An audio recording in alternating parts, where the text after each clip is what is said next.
You know, it's really quite amazing what plant breeders are coming up with. When you think of Coreopsis, you tend to think of those ground covering plants with finely textured foliage and lots of little flowers that pollinating insects and butterflies love to visit. But you know what? Plant breeders are developing some other sorts too. Take, for example, this significant development here.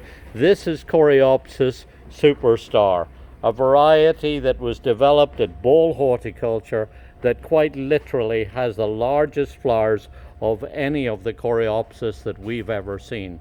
Add to that the fact that this is a really free-flowering variety that, as you see, produces lots and lots of big fat buds that in another week or 10 days are going to be popping out to put on a really terrific show. Then I want you to see how sturdy and stocky the growth is on this too. So here's a plant that gets to about 15 inches or so high, spreads out to make carpets that I would say are probably going to be about 18 inches wide. So here's a plant that is perfect for growing in a sunny, well-drained position that will give you lots of color all through the summer months.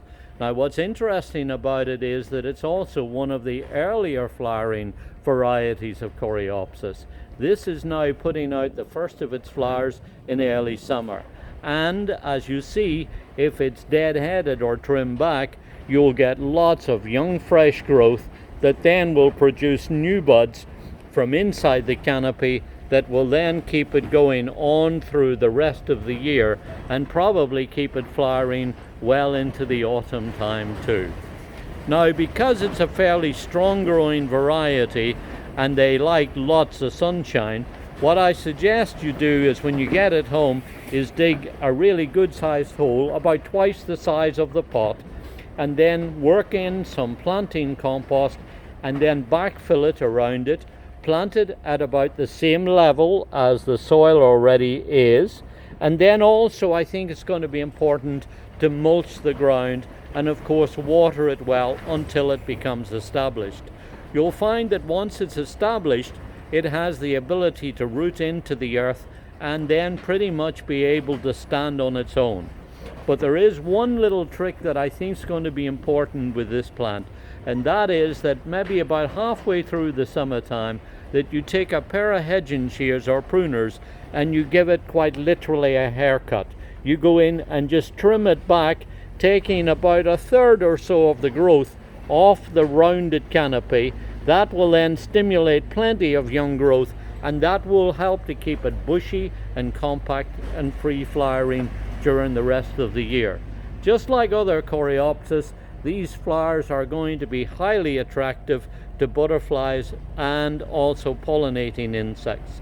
And because this has strong, sturdy stems that are a fairly decent length, this is going to be a nice plant too for cutting and bringing in and putting into a vase of water.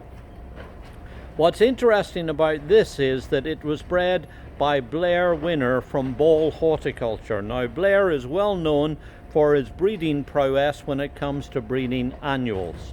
A native of western Pennsylvania, he's done really magnificent work breeding some ivy leaf geraniums, marigolds and lisianthus. But he's now worked on breeding some of our perennial Coreopsis too. And this is an excellent variety that I think will be one that you'll really enjoy growing in your garden.